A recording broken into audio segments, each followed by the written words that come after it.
Hello and welcome to The Story and the Song. My name is Adri Love. I'm going to be your host. I'm a singer-songwriter based on the west coast of BC, Canada, otherwise known as Turtle Island. If you've been following along the episodes and are enjoying them, thank you so much for tuning in. If you haven't had a chance to like and subscribe to our channel, please do. I would be so grateful. And we have a very special guest. It's our first guest who is actually from the United States. She is Canadian though, and she's very proud of that. Her name is Erica. She is the lead singer songwriter for Frankie and the Lost Souls, and she has an album coming out. And she came on the show to talk about her story and her songs and the experiences that have inspired those songs. And it was just so much fun talking with Erica. And I think you're going to really enjoy this conversation. And if you do really like this conversation, please make sure to leave a review or comment. I would really appreciate it. And also, if you have any feedback, if you would have any suggestions about the show or would like me to have a guest on, please send me a message on either TikTok or Instagram. We also have an email. It is thestoryandthesong at gmail.com. Okay, thank you so much. Okay, well, welcome. Thank you so much for having me. Yeah, no problem.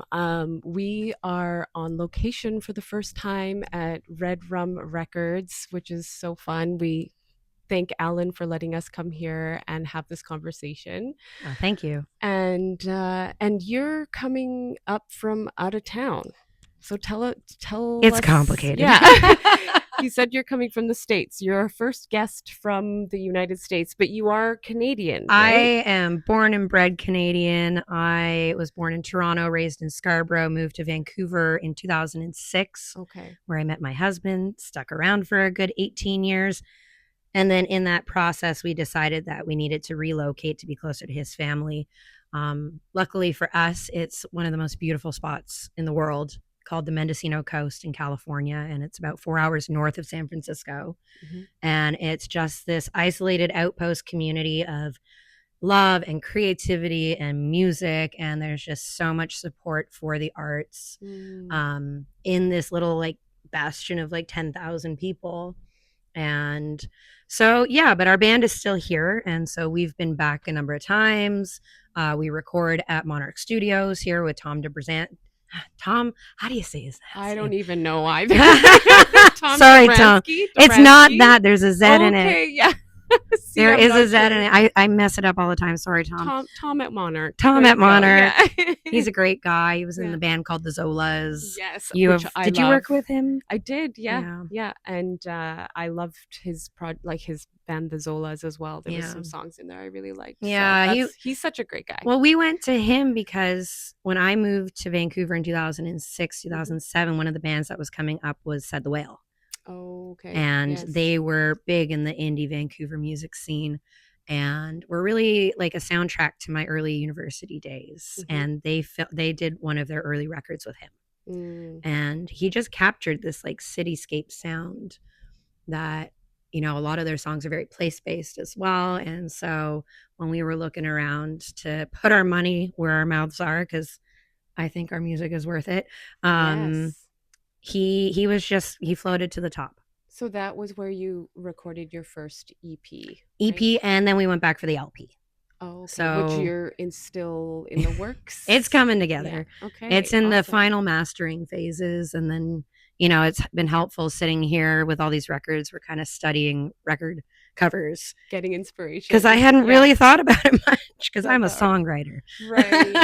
Right. Yeah. So. No, for sure. So maybe you can collaborate with somebody on the artwork. I love the community that I live in now as well. And so there's a lot of really cool resources there too that I want to tap into and support a lot of the local creatives in that community. So I'm seeing some cross-border collaboration. For sure. And so what brings you into town? This time around, a friend's wedding, actually. Okay. So all of this was centered around being in town for a Mhm. dear friend's wedding.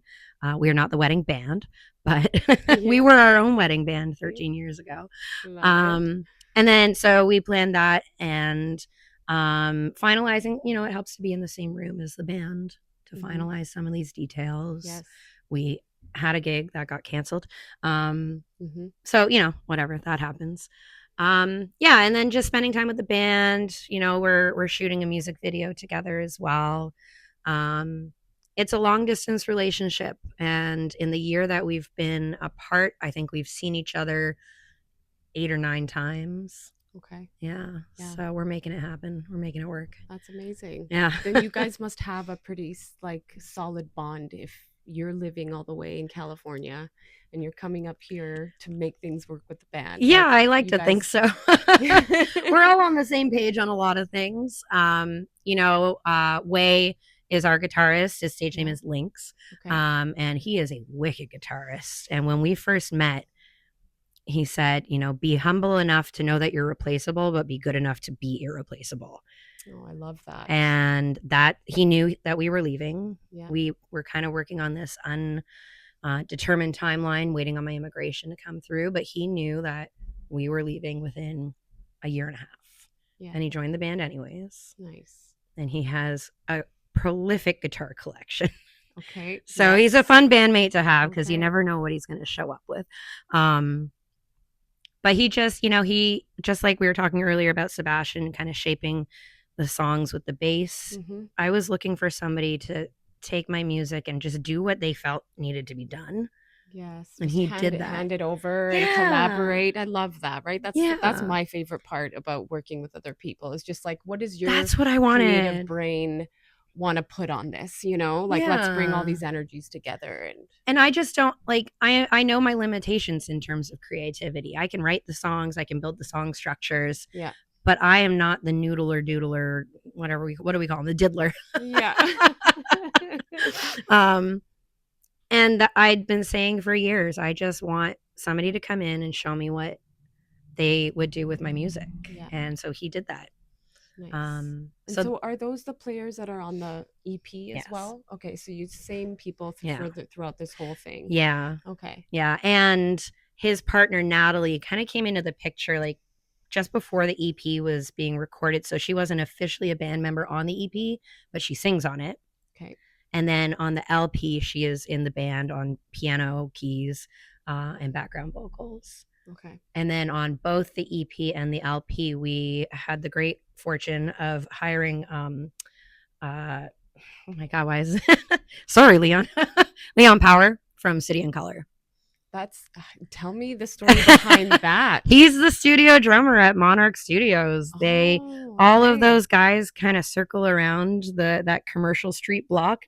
Okay. Yeah. And so a bunch of the band members from City and Color are in this scene with Tom. Okay. And when we were interviewing with Tom to decide where we wanted to record, he's like, okay, well, let me just put this on the table. Who's your favorite band? And City and Color is the reason we are a band because we came together through the open mic scene down at Trees in Vancouver. Because we all loved City and Color. And I would play a City and Color song, and then Lynx would play a City and Color song, and we're like, oh, hey, like, I think this could work. Hey, that's so cool. Yeah, that connection. Like, so having Leon there happened. That's so neat. So when that was offered, when Leon was offered, we jumped at it, and he just took such beautiful care of my songs. And on the LP, he came back for an extra day just to do tambourine. Okay. And that changed everything. That must have been just such a fangirl moment for you. Like, God. Like, how was that for you? He's just as sweet. Honestly, he reminds me of my uncle. And like kind of, he's like, how you doing, you beauty? Like, how you, he's just like a sweet guy. He's got a cute little kid. I felt like he was part of the band if he wants to be. Yeah. Just putting that out there, that'd be nice. Yeah, there was definitely like the first time we worked with him on the LP, we actually at the end had a couple minutes extra and we played Lover Come Back. and Okay. he just hopped right in on the drum part. It was just to indulge us, Yeah. but it was a lot of fun. So That's so awesome. That's yeah, so fun. Like what an amazing moment to like for to come together for your music. Like yeah. it just seems to be like a thread there. It So was a definitely a roundabout moment for us. Yeah. cool. I'm so curious about your band name. Like who's Frankie? Like you're obvious are you I don't Frankie? know. Am I? Is that like your stage name? Like do you present yourself as Frankie when you get on stage or Frankie is, yeah, kind of like a freer version of myself. okay. Um, my middle name is Frances. Oh, okay. And so, but I always hated that name as a young girl. I felt it was so masculine. And like, Right. I was kind of embarrassed by it. And Right. my initials are EFG, which I don't know why that always kind of bothered me. Okay, fair. And then in high school, I had this like best frenemy, Yeah. you know the one. Right. And I'm 5'3" and she was 5'11", and then wore 3-inch heels and would like tower over me. And Oh, wow. her middle name was Frances, and she Oh. claimed Frankie as her Oh. kind of like glitzy name. Okay. Okay. And she got to it before I could. Oh, And okay. I don't think I've talked to her Oh. since high school. Well, But when the now time she knows. now you Yeah. know, Carolyn Sharif, if you ever listen to this. Out in Toronto, I don't know what you're doing. Yeah. Yeah, it was an opportunity for me to reclaim something that I'd kind of been a little harsh on myself about. Okay. Well, I love it. I love it. Just transmute that. Transform Yeah. it. Yeah. And then Frankie, she likes hats, she likes glitter, she, likes a little bourbon in a flask sometimes. She's Yeah. a bit debaucherous at Yeah. times.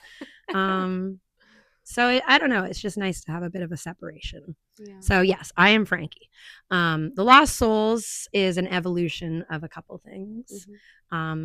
Initially, when we were just the two of us, we were Frankie and the bass, because Sebastian bass plays the bass, and so we both kind of had these personas on stage. Right. And then when Lynx joined the band, we realized we had to evolve, and so we just started looking at all the Frankie and the options. Frankie, that's a good one. Frankie and the options.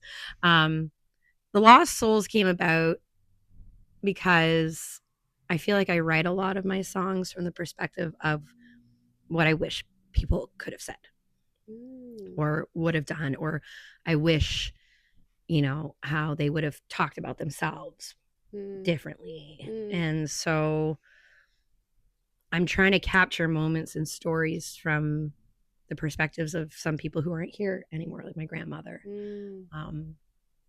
And at the same time, I feel pretty lost in this world. Yeah. Don't you? Yeah, we all have our moments, that's for sure. Yeah, yeah. But I've also come to realize it's also a reference to my other favorite Canadian band called Blue Rodeo. Yes. Yeah. And how Lost Together has always been an anthem for Canadians, for musicians, and how many times have they closed out their shows with that song? Right. You know what? I've never been to a Blue Rodeo show, but goodness. I mean, I've grown up with that music, So, yeah.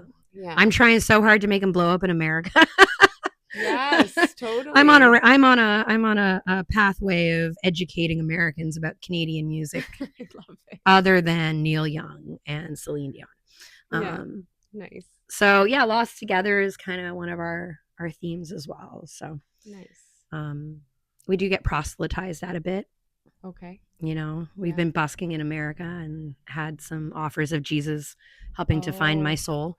Oh, that's hilarious. Yes. Wow. Okay. So it kind of taps into like a bit of a sensitive subject, more so in America than here. Yeah. It's such a cool name, like Frankie and the Lost Souls. Like it just kind of rolls off your tongue. It does. I really like it. Thank you. It definitely like captured my attention. That's for sure. Well, and it's a conversation starter. Yeah. Right. Yeah.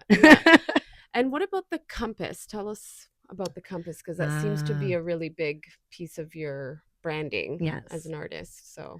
Yes, the broken compass. Oh, it's broken. Oh, did you not realize? I didn't notice that. Look at his shirt. The west is at the top. Oh, okay, interesting. Oh, that ties into like the lost part, or yeah, it's so the the order of the directions Yeah. is a reference to verse 2 of Bloodlines. Drove west to the ocean, flew south to the equator, turned east to the sunrise, the north is behind me. Oh, I think that's the lyric. And so that's kind of the directional purpose of it. Yeah.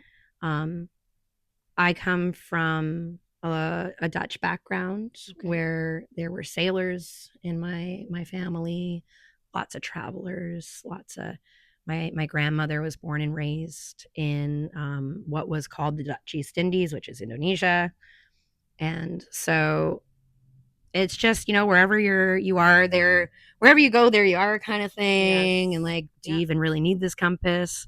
There's a nautical theme to it because we've got a bit of a kind of swashbuckly pirate thing going on in a couple of our tunes. Yes. Yeah. Yeah, I can see that for sure. And the font specifically is from a train station in Indonesia where my grandmother had spent 4 years in a Japanese POW camp during World War II. Oh, wow. And so, we talk about intergenerational trauma and how that impacts me and my experience in the world. And that train station was the last place that she saw in this place that she knew as home, though she was a colonizer in that home. That was her home. And so the font from that train station is what we've used to create the directions on the compass. So that's amazing. It sounds like you've really thought about all the little details and just taken parts of your history and put them into this. Yeah. Into your story as an artist. I love that. That's cool. That's what this album is. This album is, I mean, the songs were all written in the last 5 years, but it's a narrative of my life and moments, snapshots of my life that have kind of led me to more questions than answers. So, wherever your compass is pointing, like that's where you're going. Yes. Yeah. 100%. I was actually going to ask you about like how you were approaching this project as opposed to like your first EP. Like, do you sense that there's like, because you recorded the EP before you went to the States? Yeah. Okay. Yeah. Last year. Okay. So do you feel like there was a different approach in like themes or did you just kind of like have these songs? Yeah, the songs were already written. Okay.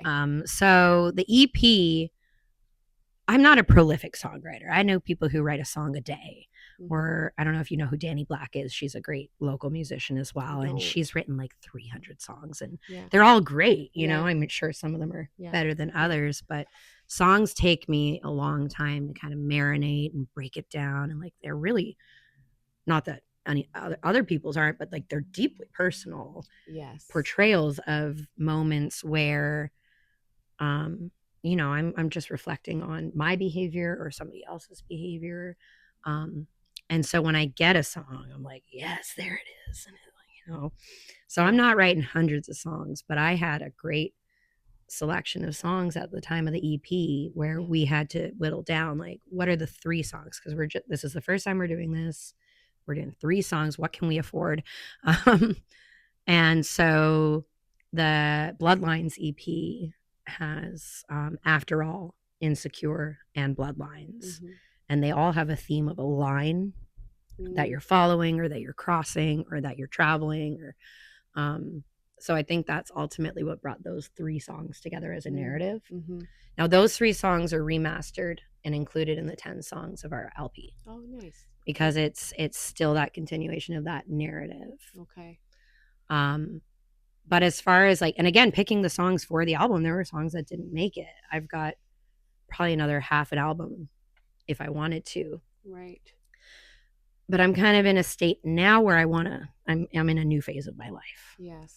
Yeah. So yeah, I think that's been the thing about recording an album that I've found most challenging is that these are songs that are from a moment in time, this phase of your life. Yeah.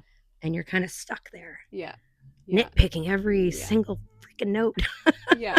And the highs and the lows and the mids and the yeah. I don't do well in this space. Yeah, you kind of wear tired a little bit, like when you're going through that phase of recording and listening to them over and over again. It's over and over. Yeah. And I'm not the techie person. So like if my bandmates hear something that I don't hear, I'm not saying they don't hear it, but like, or that it's not there. But you write to the producer and tell them what's happening. Yeah. I don't know the words. I just know how to write the song, you know? Yeah. And that's something that I definitely, like when you were talking about your songs and how deeply personal they are, I definitely, because I've this is my first time meeting you, by the way, everyone. New best friends. We matched. Yeah. And but that was something that when I was looking on your Instagram and watching your performances and even just listening to your recordings, you have this like really deep resonance in your voice. Like I feel like you sing with your whole body, and there's like this really intimate relationship that you have with your voice. There's definitely a lot of like emotion behind it as well. Where does that come from? Like when did you start writing songs? Like how long have you been singing for? I've been a musician forever. 6 years old, I was thrown into Royal Conservatory piano lessons. Okay. So I'm a classically trained piano player from like childhood. Okay. But that puts you in a box. Yeah. Right? Yeah. It teaches you amazing foundations of music that allow you to grow. But the creative side of music for me didn't come until like the last 5-6 years. Yeah. Actually, I lie. I wrote my first song when I was like 8 years old, and I was a big fan of Paul Brandt, who's like a Canadian country singer. Yeah. And I sent him this handwritten note with lyrics, and they sent it back to me. Oh. And I was like 8 years old and just devastated. Maybe that's what like put me off for right. It's just like 30 years. Traumatized you a little bit. Yeah. I mean, early for rejection in the music industry. I don't do well with it. Because we all go through it. So. Yeah. So it was early and it stung and it cut deep. Yeah.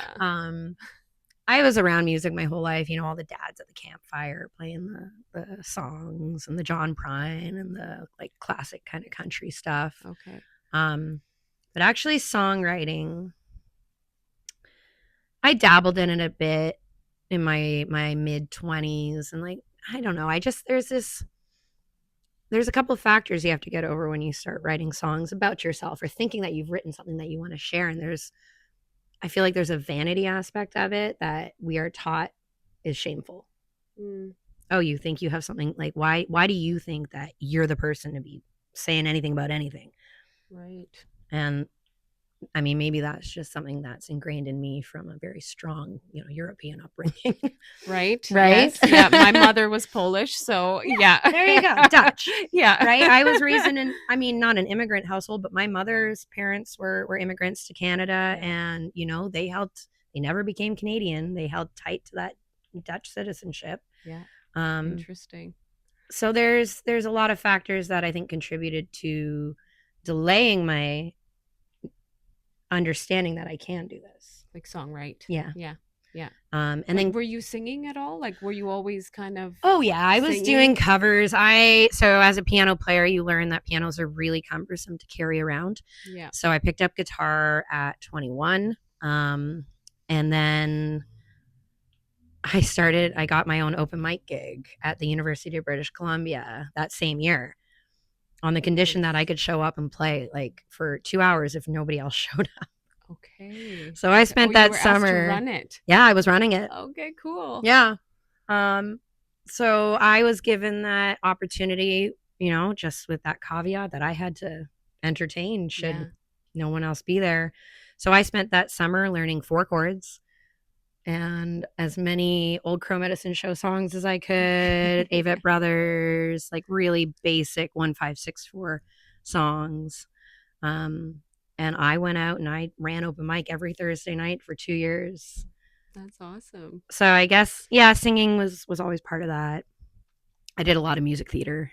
Okay. That's where the flair comes from. Right. Yeah. But just songwriting in the last 5 years has been, kind of came out during COVID. which I'm sure is Yeah. a common story these days. You're left sitting by yourself. Yeah. And I think it's great. Unchecked. I'm so glad that, I mean, I'm glad you that were glad for COVID. Yeah, I'm glad that we had the pause. And, Yeah. you know, I know that a lot of people lost their lives as well. So that's the side of it we don't like. But we did have this opportunity to just kind of stop and reflect. Yeah. And I think that did kind of, you know, make people reassess things a little bit. And I think it was kind of like an activation point for a lot of people. So at least that's what I'm kind of like hearing when, you know, I talk about it with a lot of people. So it was a recalibration is how I've kind of seen it. And I mean, my COVID experience was pretty different because I was very busy. I worked the whole way through. Oh, you did? I was working in an art gallery. And so it was like I could go to work and nobody would physically be there. Oh, okay. But I was the busiest I'd ever been for 2 years. And then I quit. So my kind of COVID breakdown came at the end of COVID. Okay. Yeah. When everybody else was scurrying off to work, I ended up alone in my house for a number of, probably about a year. And that was an incubation period for me where I was reflecting on a really toxic relationship with my employer. I will not name names. What that meant to have had somebody in my life really just try to break me for no reason other than, you know, their own insecurities. And so I was kind of left to my own devices for a good while. And that's when I started writing. And that's when I started realizing like singing and songwriting for me is a compulsion. I think that's where the emotion comes from. It's all I want to do. It's all I can do. And I feel like I exercise something through me when I'm singing, and sometimes it's a bit dramatic. Oh, for sure. Absolutely. I've had so many like really cathartic releases for songs that no one has even heard. So I do a lot of open mics, and sometimes I have to like I try not to apologize. We should not be apologizing as performers, especially as female performers. Take up your Canadian, space. So I know. We'll probably apologize for anything. I'm spending more and more time in America and just claiming my space, you know. I love the hustle. America's got a hustle that I feel Canada is a little more subtle. And my brand of hustle in America is getting me places. Good. It's allowing me to claim space that I think I've been afraid to claim. Amazing. Yeah, I've been talking with some of the other artists about how you know, how important an environment is in order to like help you flourish as an artist. I was talking to someone else about how she has this really strong connection to nature. Like that's her place where she goes, and she's like, I kind of have to like commune with nature in order to like write these songs, you know. And so I feel like, you know, our environments just have such an impact on us as artists because we're there, we're present, we're taking it all in, and then it needs to be expressed, you know. And it sounds like for you it was this toxic situation that kind of like catapulted you into needing to like express yourself creatively and go down that path. So in a way, like, thank you. Fuck him. But like, but thank you. My mother says that there are people, and she's quoting someone else. Maybe it's Chris Christopherson. There are people who are put on this earth to show you how not to be. And this was one of those people. And it was unfortunate because it could have been different. And, but I'm thankful. And the song that you wrote about it is so awesome. I'm so glad you sent it to me. Thank you. The interview, because it's so spicy. She's saucy. Yes. And just, you can feel that how you're just processing all There's a radio edit. Oh, yeah. You're just letting all that emotion and frustration out. And, you know, how great that we have that outlet, you know, to do that. But let's give the listeners a quick listen of that song. Rise Above It. So tell me, what do you need to get yourself out of bed? Clear out your head and reacquaint reality.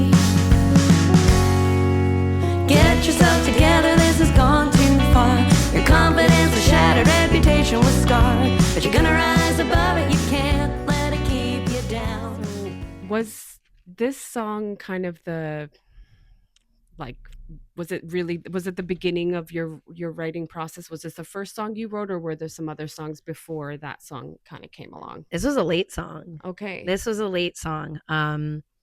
I'd say before this song, the title of our album is called Human Condition.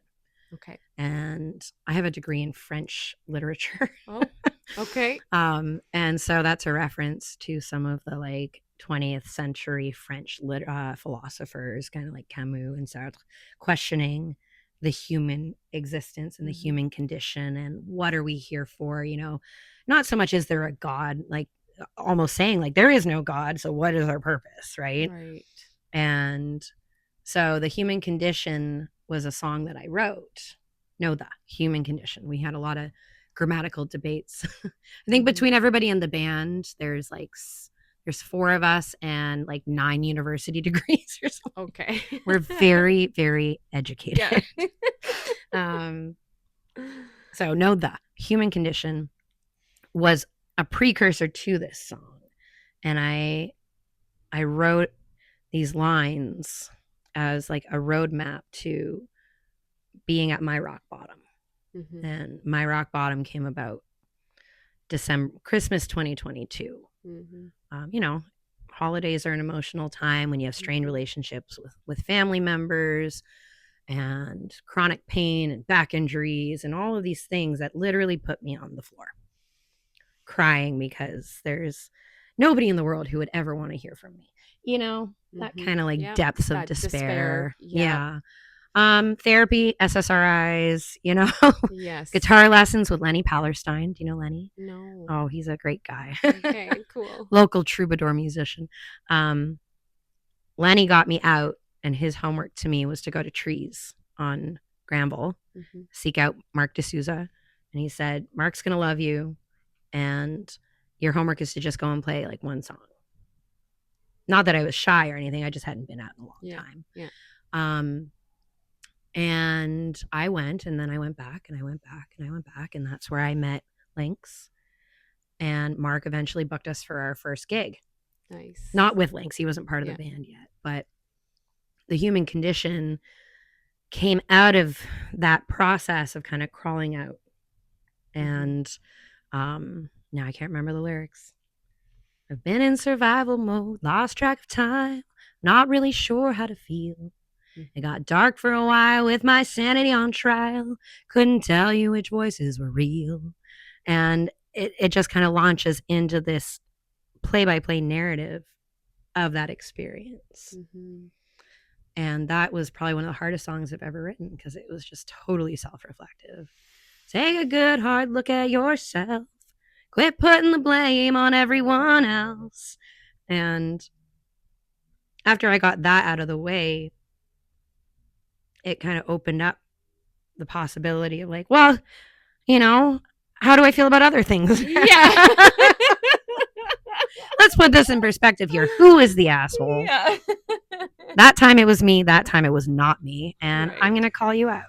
Yeah. Okay. So tell us about the other songs on the album. Like what can we expect? What can you expect? Oh, there's ebbs and flows. There's a lot of water references. The 3 songs from our EP, like I said, are being remastered. There was one moment, and I won't tell you where, in Bloodlines that every time I heard it, I cringed. Okay, yeah. There's just something missing, and we fixed it. Okay. Yay. So you'll never know the difference, but I do every time. Yeah, there's a song early on. No, is it when is Undertow? Maybe Undertow is like mid-album that it's not a happy uplifting song, but it sounds like it is. Okay. That's kind of my specialty is like you listen to the words, and existential indie folk rock is what we do. Nice. It sounds like a really positive upbeat song, but when you listen to the lyrics, it's like, oh man, like that's dark. Yeah. You know, and that's a song that explores, you know, my parents' divorce and the feeling of betrayal of like thinking that you came from a certain space and like really it wasn't what you thought it was, and there were lies and secrets that really now that you understand that they're there, you understand why things were the way they were. But it was also, a beautiful suburban upbringing, and you have nothing to complain about, and there's a roof over your head and food in your stomach. What more do you need? Yeah. My mom and I have talked about this. Yeah. Sounds like you went pretty deep. I'm looking forward to I'll hearing send it to these you. songs. Yeah, like I think they're gonna obviously just have so much of your heart in them. Did you add any extra instrumentation in there? Did you collaborate with any new people on the album, or is it all the same players? It's all the same players, but we do have some a couple songs in there.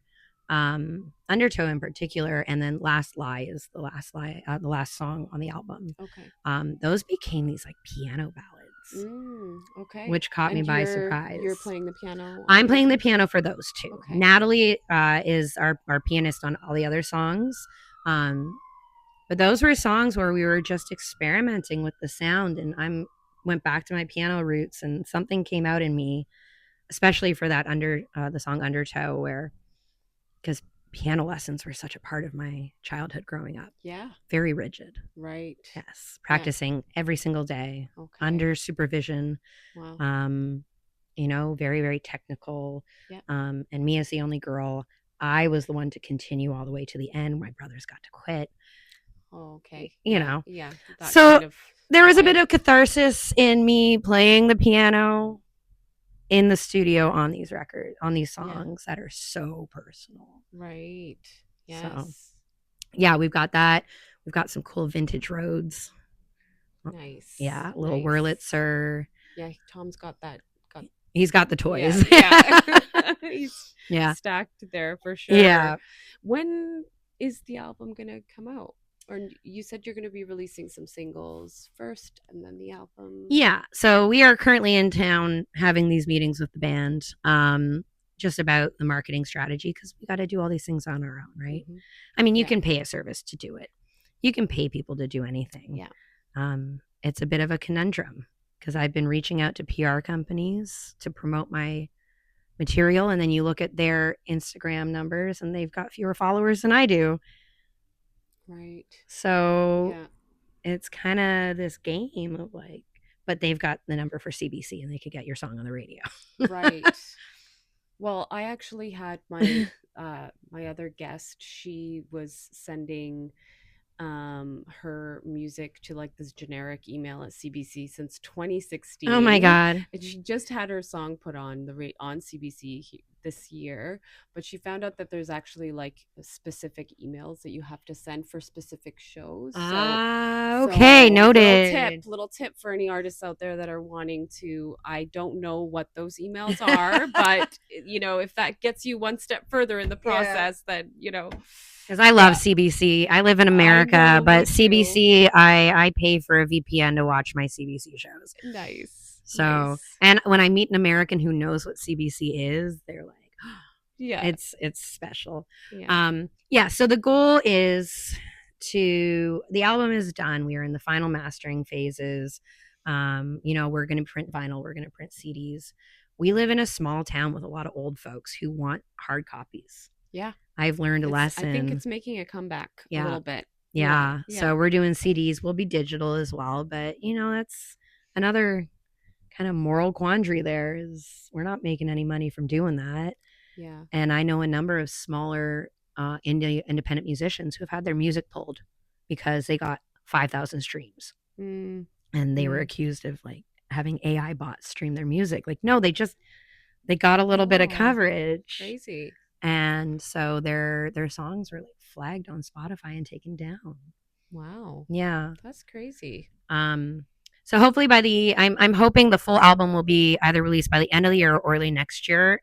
I want to do some research into, if I want to submit it for a Juno Award. Yes. What is the best timing for that? Okay. Because it's the year of release, right? Yes. So it might be beneficial to release it early next year. Yes. I don't know. Right. Got to consult some people. I need to consult with the internet. That's amazing. Yeah. So, is that what's the big dream here with all of this? Like, what's success to you? I just want to perform. I singing live, performing live, connecting with a live audience, and doing it every single night. I think I could just be a happy person if I could perform as much as possible. And that's hard work. We're ready to hit the road. I've got an old lady cat that is like the only kind of thing anchoring me anywhere. Shout out to Dinah. I wrote a song for her as well, not on the album. Yeah, so I want to hop on and I want to be an opener for City and Color. I want to, I find when these bands tour, they have openers and it's all dudes on stage. I want balance for non-bearded white dudes on stage. You know, when I come through town, if I have an opportunity to like choose who I want to play with, I am choosing femme-fronted bands. I am playing with as many non-dudes on stage as I can because we exist. And we were in Seattle over the weekend and we saw the Lumineers. Nice. Great show. One lady in that band. Head and the Heart were the openers. Great show. One lady in that band. And then the first guy was just all dudes. Like we're just so underrepresented. For sure. So I just want to do it.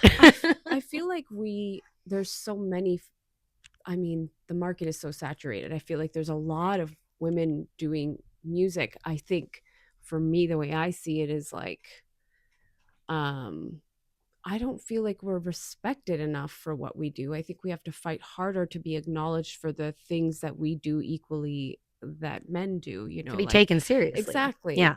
Like, for, being a songwriter or even a musician, I've had gigs where I've gotten off stage and the sound person is coming up to me trying to like tell me how to use a mic. And I'm just like, I'm like, seriously? Do you ever just lean into it though? Like, oh my God, I had no idea. I probably should. Instead, I just like, was probably glaring at him like super pissed off, just being like, are you serious? But then you're just an angry woman, right? Oh, right. I'm overreacting, right? Oh, yeah.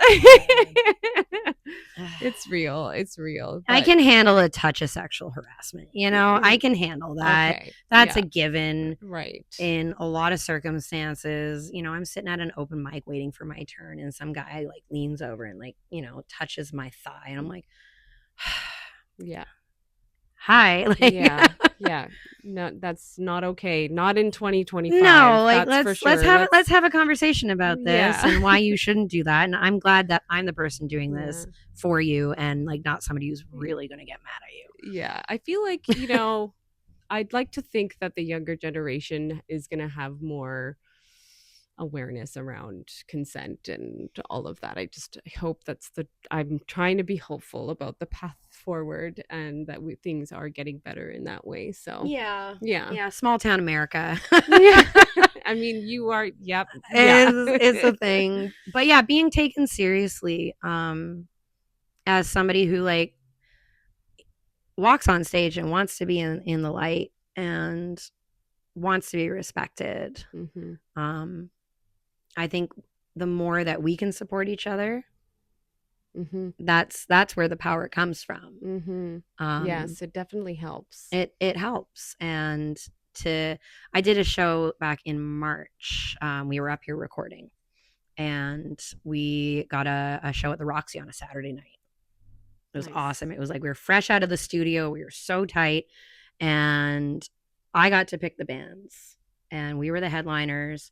And we had Sadie Kiss, who is another Vancouver-based band with an incredible front lady who just puts on a show.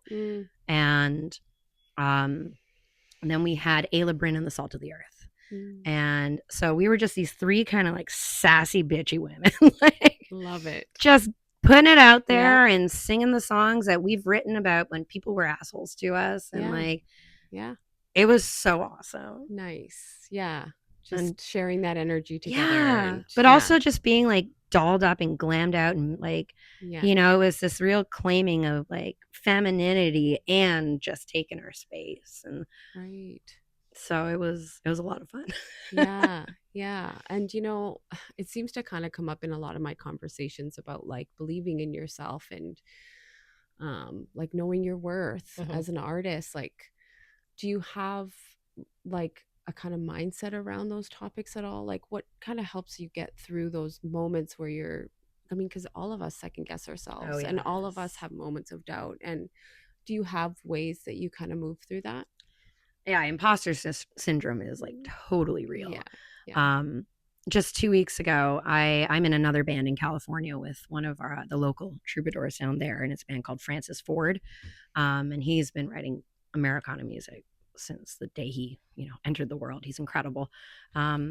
But we got a gig for this local music festival, and I was kind of like, yeah, it's like there's gonna be like 20 people there, whatever. No, there was like 300 people there, and the band before us was sensational, and I started just feeling so out of place. Yeah. And I'm like, who do I think I am? Right. Yeah. To be doing this. Yeah. However, one of mine and my husband, I don't speak of myself in the third person. Yeah. Sometimes she does. Yeah. One of our favorite people, our favorite pop culture characters, people was Anthony Bourdain, Chef Tony, and his adventures around the world really encouraged us to do a lot of adventures around the world. And unfortunately, he passed in 2018. But in his last interview, you can find it online. I think it's with Vogue, and and I'm not going to do the quote verbatim, but basically saying like this idea of vanity, that we have been taught that it's shameful. That who do you think you are to be the person to like represent this? And then go on stage and put your face out there to be that person. And he goes on to say, like, if you are that person, you have to accept that vanity is something that you live with, and it's not a bad thing. There's a humbleness to it as well. So I try to exist in this space where I know what I do is good. I know what I do is worth people listening to. And at what point did you kind of feel that? Like, or do you feel like it was just kind of like you started doing what you were doing, and then eventually you get more confident at it, and then you start believing yourself? I made a very deliberate choice. December 2020, was it 2023? The Anza Club in Vancouver does an open mic. Yeah. First Thursday of every month, run by Jess, and she is awesome. And we were the feature band, and it was our first kind of feature as me and Sebastian and Lynx on guitar. And I made the decision to have a costume change and to put on a sequin dress. Nice. And that was me telling myself, if you're not going to do it now, when are you going to do it? Yeah. Because people are watching you. Yeah. And you deserve to shine. Yeah. And it's not that I'm better than anybody else. It's just I have an ability to share my story in a way that relates to people. And I deserve to share that, and people deserve to listen to it. And it needs to be part of our narrative. Because I write mid-30s urban white female existential indie folk rock. Yeah. And someone's got to relate to that. And, trying to. I'm just an older millennial, just trying to sort my shit out, and acknowledge the privilege that I carry as a white woman, but also the challenges that I face as a woman, and the history that I carry as, the granddaughter of Dutch immigrants, and the colonizing powers that allowed my family to move around the world, but the intergenerational trauma that is bred into my bones because my grandmother was in a POW camp, and my grandfather my Opa was, almost starved to death during the war. And so there's all these misconceptions and, about what it means to be me in a space. And I feel like I just kind of need to set the record straight sometimes. Yes, absolutely. And it sounds like it's like you have these quiet moments with yourself where you're like giving yourself a pep talk and you're like, we're doing this, you know, like, and if not now, when, you know? If not now, when? Yeah. That's exactly it. Yeah. This is my time to believe in myself. I have a beautiful group of friends, bandmates, family who are so supportive of it, because, you know, if I could go back to my high school self, why was I going to study marine biology? Right. You know what? I actually think I thought of studying that as well, Mike. And I was like, the animals. Sea otters are so cute. Yeah. Go to the University of British Columbia. Fail biology. Fail calculus. Yeah. Yeah, but it set you on a different path, right? So and so here I am. I think I'm finally wearing the hat I'm meant to be wearing. Yes. And it was a series of choices and circumstances that gave me the space to make that realization. Yeah. I love it. Well, thank you so much for sharing all of your story and all of yourself with us, and just letting us get to see who you are. Frankie, and your Erica. Full self. Yeah. I'm so looking forward to the album. And Thank you for making this space. You know, I think we've got a lot more in common, songwriters, than we have not. And I think the more we can kind of build each other up to realize that we deserve to be here, and it's a team effort. Yes, 100%. And, you know, I love that you mentioned that, because that's really the backbone of why I started this podcast, is because I wanted to bring people into conversations and walk away with like a nugget of wisdom or something to be inspired by, something that kind of propels you forward in wherever you are in your journey as an artist or as a songwriter. So thank you for summing that up like so perfectly. Do you need a co-host? Yeah, I know, right? I'll do the American version. Yeah. Why not? Why not? Hey, we might be expanding soon. TBD. Cool. Okay. Well, thank you so much.